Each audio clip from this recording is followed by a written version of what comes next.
Hallelujah. आइए इस समय हम इफिसियों की पत्री उसका 6 अध्याय उसके 14 पद को आज हम पढ़ेंगे और उस वचन से हम लोग सीखेंगे और यहाँ पर आत्मिक युद्ध कैसे लड़ना है और आत्मिक युद्ध में लड़ने के लिए कौन कौन से हथियारों के विषय में परमेश्वर का वचन हमें सिखाता है और हम कौन से हथियारों को अपने हाथों में हमें लेना है, इसके विषय में आज हम लोग यहाँ पर कुछ बातों को सीखेंगे। इफिसियों 6 का 14 और इसकी पहले जो आयत है वहां पर लिखा है, इसलिए सत्य से अपनी कमर कसकर, सत्य से अपनी कमर कसकर, और दूसरा शब्द है और धार्मिकता की झिलम पहनकर। आप जैसे जैसे नीचे पढ़ते जाएंगे यहाँ पर बहुत सारे हथियारों के विषय में लिखा हुआ है, पर हम एक एक कर इसलिए सीखेंगे ताकि हमें समझ में आना चाहिए कि परमेश्वर के साथ जब हम अपने रिश्ते को बना लेते हैं और यीशु को मानना शुरू करते हैं तो हमारे जीवन के अंदर बहुत सारी ऐसी चीजें हैं, बहुत सारी ऐसी लड़ाइयां हैं जिनको हमें जीतने की जरूरत है। देखिए, हमारा यीशु मसीह जिसको हम मानते हैं, जिसे हम प्रभु के रूप में स्वीकार कर चुके हैं, उसने एक बहुत बड़ी युद्ध को वो जीत कर आज सिंहासन पर बैठा है। हालेलुया। तो आज आपको और मुझे भी, पौलुस भी कहता मैं अपनी कुश्ती लड़ चुका हूं। कौन सी कुश्ती? जो आत्मिक कुश्ती होती है, आत्मिक जो लड़ाई है शैतान के साथ, अंधकार की शक्तियों के साथ, मैं उस लड़ाई को लड़ चुका हूं। अब ये हमारे ऊपर है कि हम आज उस लड़ाई को किस तरीके से जीतने के लिए जा रहे हैं। यहां पर सबसे पहले लिखा है सत्य से अपनी कमर कसकर। सत्य है क्या? क्या सत्य है? इस दुनिया के अंदर केवल अगर सत्य के विषय में बातचीत की जाए तो यीशु मसीह के अलावा इस दुनिया के अंदर किसी ने भी अपने आप को सत्य करके साबित नहीं किया, क्योंकि बाइबल में लिखा है, यूहन्ना रचित सुसमाचार उसके 8 अध्याय के 32 पद में लिखा है, तुम सत्य को जानोगे, सत्य तुम्हें स्वतंत्र करेगा। यहाँ पर हम देखते हैं कि सत्य को जानो तो सत्य तुम्हें स्वतंत्र करेगा। इसका मतलब हम कहीं ना कहीं अभी भी बंदिश में हैं, कहीं ना कहीं आज भी हम शैतान के गुलामी में हैं, पाप की गुलामी में हैं, बुराइयों के नीचे हम दब चुके हैं, कर्ज और कष्टों के बीच में हम आ चुके हैं। इसलिए वचन में लिखा है कि तुम सत्य को जानोगे, सत्य तुम्हें स्वतंत्र करेगा। लिखा है कि सत्य से अपनी कमर कसकर, इसको हम दूसरे शब्दों में अगर कह सकते हैं,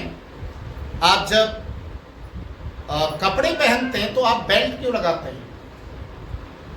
क्यों लगाते हैं? कमर कसी रहे, है ना।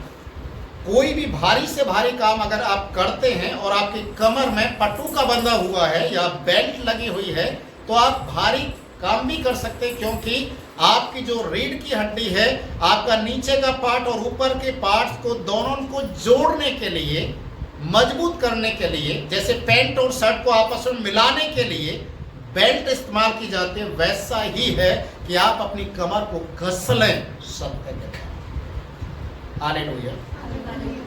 आपने कभी कभी देखा होगा कि किसी किसी की पैंट लूज होती है और उसे दौड़ में खड़ा कर दिया जाए तो क्या होगा? वो दौड़ को पूरा नहीं कर पाएगा, क्योंकि वो अपने हाथों से उसको पैंट को क्या करेगा? बार बार वो जो नीचे गिरती जाएगी उसको उठाएगा, वो दौड़ में नहीं बढ़ पाएगा। तो सबसे पहला आत्मिक युद्ध को लड़ने के लिए सत्य से अपनी कमर कस लो। हालेलुया। यूहन्ना रचित सुसमाचार उसके 8 अध्याय के 36 पद में लिखा है, यदि पुत्र चाहेगा तुम्हें तो तुम सचमुच स्वतंत्र हो जाओ। अभी स्वतंत्रता का जो अधिकार है वो केवल यीशु मसीह के पास है। उस यीशु के पास स्वतंत्रता का अधिकार है कि पुत्र चाहेगा तो तुम स्वतंत्र हो जाओगे। हालेलुया। आज सत्य के द्वारा हमें कमर को कसने की जरूरत है। परमेश्वर के वचन में लिखा है, इस दुनिया के अंदर जो परमेश्वर का न्याय आता है, परमेश्वर का जो न्याय इस दुनिया के अंदर जब प्रकट होता है तो कैसे लोगों के ऊपर आता है मालूम है? इस संसार के अंदर बहुत सारे लोगों ने, संसार के लोगों ने उस सत्य को अधर्म से दबाने के लिए कोशिश कर रखा है। रोमियो की किताब 1 अध्याय उसके 18 पद को आप पढ़ेंगे तो लिखा है, परमेश्वर का न्याय स्वर्ग से उन लोगों के ऊपर, उन लोगों की अभक्ति पर स्वर्ग से प्रकट होता है जो सत्य को अधर्म से दबाए रखते हैं। हालेलुया। आज बहुत से ऐसे लोग हैं, ऐसे विश्वासी लोग हैं जो परमेश्वर के वचन को जानते तो हैं पर लोगों के बीच में खोलकर बातचीत नहीं करते। परमेश्वर के वचन को जानते तो हैं पर लोगों के लिए प्रार्थना नहीं करते। वो परमेश्वर के वचन को तो जानते पर अपने आप को अधर्म के अंदर वो छिपा के रखते, बांध के रखते हैं ताकि वो परमेश्वर के नाम में स्वतंत्र ना किए जाए। इसलिए जरूरी है कि परमेश्वर का न्याय उस सत्य को दबाने वाले लोगों पर स्वर्ग की ओर से प्रकट होता है। और सत्य कौन है? यीशु मसीह है। यूहन्ना रचित सुसमाचार 14 अध्याय उसके 6 पद में लिखा है, यूहन्ना 14 के 6 में, मार्ग सत्य और जीवन में मेरे बिना कोई पिता के पास नहीं पहुंच सकता। एक सोचने वाली बात है कि एक ही एकमात्र सच्चा मार्ग है, एक ही सच्चा ईश्वर है, एक ही है जो हमें स्वर्ग तक लेकर जा सकता है और वो है यीशु मसीह। इसलिए उसने क्लियर कहा है, मार्ग सत्य और जीवन मैं हूं। हालेलुया। आज हम प्रभु यीशु मसीह को जानने वाले लोग सत्य के द्वारा, देखिए बाइबल में प्रभु यीशु मसीह ने कहा, जो कुछ तुम बातचीत करते हो तुम्हारी बात हाँ की हाँ और ना की ना में होनी चाहिए। अगर इसके अलग से कुछ हो रहा तो उसके अंदर अधर्म पाप हो रही है। हालेलुया। जो कुछ कहना है, जो कुछ बोलना है, क्लियर होना चाहिए। हमारी बात हाँ की हाँ और ना की ना में होनी चाहिए। इस संसार के अंदर शैतान है जो हमें झूठ बोलना सिखाता है, क्योंकि वो आरंभ से झूठ बोलते हुए आया है, वो लोगों को गुमराह करता है। पर यीशु सत्य है, इसलिए उसने जब सत्य के वचन को लोगों के बीच में प्रचार करना शुरू किया, सत्य के द्वारा लोगों को जब आजादी मिलने लगा तो लोगों ने देखा इस बात को कि जो अधर्म, जो पाप और जो शैतानिक चीजें, जो बंधन थे, वो यीशु के आने से कैसे टूट गए। हालेलुया। मैं एक सच्चाई आपको बता रहा हूं, अगर किसी भी व्यक्ति को, किसी भी व्यक्ति को कोई भी बड़े से बड़े कैसी भी बुरी आत्मा या भूत प्रेत की आत्मा ने पकड़ रखा हो, या कोई वो अपने आप को किसी भी नाम को बोल रहा हो, आप उसके कान में धीरे से बोलना, यीशु के लहू की जय या हालेलुया। आपको पता चल जाएगा कि वो कितनी बड़ी सामर्थ्य है, तो तिल में आ जाए, क्योंकि ये सत्य है, यीशु सत्य है। हालेलुया। ये सत्य है कि यीशु के लहू में ताकत है। ये सत्य है कि हालेलुया हर एक कोई नहीं बोल सकता है और शैतान तो बिल्कुल नहीं बोल सकता। हालेलुया। इसीलिए परमेश्वर के वचन में लिखा है, तुम सत्य को जानोगे, सत्य तुम्हें स्वतंत्र करेगा। रोमियो की किताब 1 अध्याय उसके 25 पद में लिखा है, इस संसार के लोगों ने परमेश्वर की सच्चाई को झूठ बना रखा है। और वो झूठ कैसे बना दिया? जिस ईश्वर को उन्होंने नहीं देखा, उस अंधे के ईश्वर को लोगों ने मूर्तियों में तब्दील कर दिया, हाथ की कारीगरी में तब्दील कर दिया। और जैसे ही उन मूर्तियों को लोग बना लेते हैं, उनको ईश्वर का दर्जा देते हैं, वो टूट जाते, फूट जाते, उठाकर फेंक देते, फिर नया लेकर आ जाते। वचन में लिखा जो अविनाशी परमेश्वर है, जो मूर्तियों में वास नहीं करता। आज लोगों ने सत्य परमेश्वर को झूठी चीजों में बनाने के लिए तब्दील कर दिया। इसलिए परमेश्वर स्वर्ग में बैठा हुआ इन चीजों को देखता है और न्याय वो जब भेजता है तो उस न्याय के सामने कोई भी नहीं खड़ा हो सकता। हालेलुया। इसलिए परमेश्वर के वचन में लिखा हुआ है कि यीशु इस दुनिया के अंदर सत्य बनकर आया और उसकी गवाही यूहन्ना बपतिस्मा देने वाला देता है। यूहन्ना रचित सुसमाचार 3 अध्याय उसके 33 पद में लिखा हुआ है, जो गवाही दी गई है यीशु के प्रति वो गवाही सत्य है, क्योंकि वो परमेश्वर की ओर से दी गई है। हालेलुया। एक सच्ची घटना, एक सच्ची गवाही इस बात को प्रमाणित करती है कि आप जिसको मानते हैं वो सच्चा है, उसमें सत्य है, उसमें झूठ नहीं है। और जिसके अंदर झूठ या फ्रेब है, चोरी और चालाकी है, वो कभी सत्य हो ही नहीं सकता। हालेलुया। परमेश्वर के वचन में हम और बहुत सारी चीजों को देखते हैं। दूसरा यूहन्ना की किताब उसका 2 अध्याय के 22 पद को अगर आप पढ़ सकते हैं तो पढ़ सकते हैं, कोई भी जन। दूसरा यूहन्ना 2 उसका 22। हम इस बात को जान सकते हैं कि आज हम सत्य से कमर क्यों कसना जरूरी है। सत्य हमें क्यों कमर कसने के लिए हमें प्रेरित करता है। 2 का 22, दूसरा यूहन्ना 2 का 22।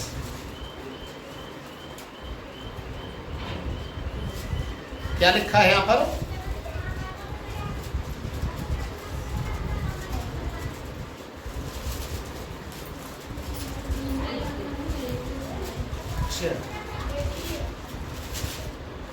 पहला यूहन्ना पढ़ा सर? हाँ, पहला यूहन्ना 2 का 22। यस, पहला यूहन्ना 2 का 22। झूठा कौन है? झूठा कौन है? केवल वही वह जो यीशु के मसीह होने से इनकार करता है। और मसीह का विरोधी वही है जो पिता का और पुत्र का इनकार करता है। हालेलुया। हालेलुया। यहाँ पर लिखा हुआ है झूठा कौन है? झूठा वही है जो यीशु का इनकार करता है, पिता का इनकार करता है, पवित्र आत्मा का इनकार करता है, क्योंकि वो मसीह विरोधी है, उसमें सत्य नहीं है। और जो व्यक्ति इस बात को अंगीकार कर लेता है, स्वीकार कर लेता है कि यीशु ही सच्चा परमेश्वर है, लिखा वो निश्चय उद्धार पाता है। इसलिए सत्य से आप जो भी बोलते हैं सत्य बोलने की कोशिश करें। बहुत से ऐसे लोग हैं जो कहते हैं कि पास्टर जी सत्य तो हम नहीं बोल सकते, क्योंकि हर जगह अगर हम सच बोलेंगे तो हमारा रोजगार कैसे चलेगा। मतलब कि शैतान ने उनके दिल दिमाग में एक बात को डाल रखा है कि झूठ बोलना ही पड़ेगा, क्योंकि झूठ बोलने का जो अंश वो शैतान की ओर से है। याद रखिए चीज। प्रेरित पौलुस इफिसियों की कलीसिया को आत्मिक युद्ध लड़ने के लिए इसलिए वो सिखाता है, इसलिए वो तैयार करता है कि कलीसिया हर एक विश्वासी जन, प्रभु का नाम लेने वाला व्यक्ति सत्य के द्वारा अपनी कमर को कस ले, क्योंकि जिसमें सत्य है वह झूठ वास नहीं करता। याद रखें, जहां पर उजाला है, ज्योति है, वहां पर अंधकार टिक नहीं सकता। आप लोगों को पहचान सकते हैं। अगर आप सत्य हैं, आप सच बोलने वाले हैं, आप सच्चाई के साथ चलने वाले हैं, झूठ और फ्रेब का जीवन जीने वाला व्यक्ति आपके साथ ज्यादा दिन नहीं टिक पाएगा। हालेलुया। वो तुरंत वहां से भाग जाएगा, क्योंकि उसको पता चलेगा कि यहाँ सत्य है। इसलिए पौलुस सत्य के विषय में यहाँ पर बातचीत करता है कि सत्य से कमर को कसना है। उसके 23 पद भी आप पढ़ें, पहला यूहन्ना 2 का 23। जो कोई पुत्र का इनकार करता है उसके पास पिता भी नहीं और जो पुत्र को मान लेता है उसके पास पिता भी है। ये सत्य है। हालेलुया। जो पुत्र को मान लेता है प्रभु के रूप में, उसके पास पिता आता है। और जब पिता आता है तो पुत्र बनकर ही आता है। याद रखिए, आज इस संसार के लोग कितने झूठ में जीवन को जी रहे हैं। परमेश्वर को याद करते हैं, परमेश्वर का नाम लेते हैं, परमेश्वर के नाम से, ऊपर वाले के नाम से बहुत सारे धर्म के काम करते हैं, बहुत कुछ करते रहते हैं, पर उस ऊपर वाले तक पहुंचने के लिए जो मीडिएटर है उसको भूल जाते हैं। हालेलुया। उसको भूल जाते हैं। और वो क्या कहता है, जिस ईश्वर की तुम दुहाई देते हो, जिस ईश्वर को तुम मानते हो, जिस ईश्वर के नाम से तुम गरीबों में दान बांटते हो, खाना खिलाते हो, कपड़े बांटते हो, सब कुछ करते हो, उसकी भक्ति में इतने लीन हो जाते हो कि अपने आप को एक साधारण व्यक्ति की तरह अपने आप को बना लेते हो, अच्छे कपड़ों को उतार देते हो और सिंपल कपड़े पहनकर बैठ जाते हो और दिखाते हो कि मैं धर्मी हूं। और अपने जान पहचान वाले भाई से, बहन से, पड़ोसी से आप गाली देते हैं, लड़ाई झगड़ा करते हैं, उससे प्रेम से दो शब्द नहीं बोल सकते, तो उस अंधे के परमेश्वर से कैसे प्रेम करते हैं? एक अजीब सी एक बात है, इस दुनिया के अंदर कितना दिखावा है, पर वचन हमें एक बात को कहता है, सत्य केवल यीशु। हालेलुया। सत्य केवल यीशु है, और सत्य को तुम जानोगे, सत्य तुम्हें क्या करेगा? आजाद करेगा, शैतान की हर एक बंदिश से आजाद करेगा, हर एक बुरी आत्माओं से आजाद करेगा, हर एक बीमारियों से वो आपको अलग करेगा। क्यों? क्योंकि परमेश्वर का वचन कहता है जहां सत्य है वहां पर छुटकारा है। प्रभु यीशु मसीह ने अपने चेलों के बीच में बहुत सारी बातों को किया। यूहन्ना उसके 14 अध्याय में एक बार प्रभु के चेले लोग आपस में बातचीत करने लगे और एक बात को कहा, प्रभु आप इस दुनिया को छोड़कर जा रहे हैं, आप बार बार बोल रहे हैं कि थोड़ी देर तुम मुझे देखोगे, उसके बाद नहीं देखोगे। हम जानते हैं कि तू जाने वाला और तू जाएगा, और जाने से पहले कम से कम पिता से तुम मुलाकात करा दीजिए। पिता है कहाँ? हम किसका नाम तेरे जाने के बाद स्मरण करेंगे? कौन है? तो यीशु ने कहा, मैं इतने दिन से तुम्हारे साथ हूं, तुम मुझे अभी तक नहीं जानते। जिसने मुझे देखा उसने पिता को देखा, क्योंकि पिता और मैं दोनों। हालेलुया। यही है सत्य, यही है सत्य कि उसके बिना उस तक पहुंचना असंभव है। तो इसलिए बीच में इंसान और परमेश्वर के बीच में अगर कोई मीडिएटर है तो वो है केवल यीशु। यीशु मसीह के अलावा कोई दूसरा नहीं। तो ये सत्य है। इसलिए पौलुस कहता है कि सबसे पहले तुम्हें सत्य को जानना। सत्य को जानने का मतलब यीशु को जानना है, यीशु मसीह को पहचानना है। देखिए, चेले लोग यीशु मसीह के साथ रहने के बावजूद भी कई बार ऐसे ऐसे चांस पड़े कि वो यीशु को देखकर बोलते थे कि ये है कौन जो आज्ञा आंधी तूफान में इसकी मानते हैं? ये है कौन जो पेड़ को कहता सूखने के लिए सूख जाता है? ये है कौन? और आपको मालूम है, इसके विपरीत में अगर आप देखेंगे, दुष्टात्माएं, शैतान से ग्रसित व्यक्ति यीशु को देखकर चिल्लाते थे। वो क्या कहते थे मालूम है?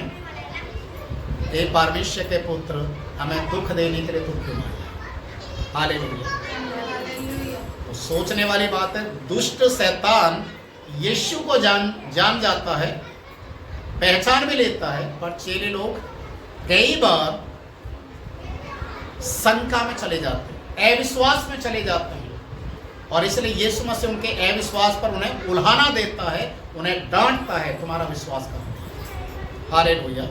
तुम सत्य को जानोगे, अर्थात तुम यीशु को जानोगे, यीशु से अपनी कमर को कस लो, तो आप शैतान का मुकाबला करने के योग्य बन जाओगे। अन्यथा कोई भी चांस नहीं है कि आप शैतान के जलते हुए तीरों को बुझा सको और उसकी युक्तियों के ऊपर आप प्रबल हो सको। इसलिए जरूरी है कि हम उन हथियारों को जानें। आज ये पहला हथियार है, सत्य से कमर अपनी कसना है, और उसके बाद जो दूसरा हथियार आएगा, फिर तीसरा, और उन हथियारों को हम बाद में एक एक करके सुनेंगे, देखेंगे कि ये हथियार है क्या और कैसे हम इन सारे हथियारों को जब ले लेंगे तो हम एक अच्छे सैनिक, एक अच्छे योद्धा के रूप में तैयार हो सकते हैं। हालेलुया। आइए प्रभु इस वचन से हमें आशीर्वाद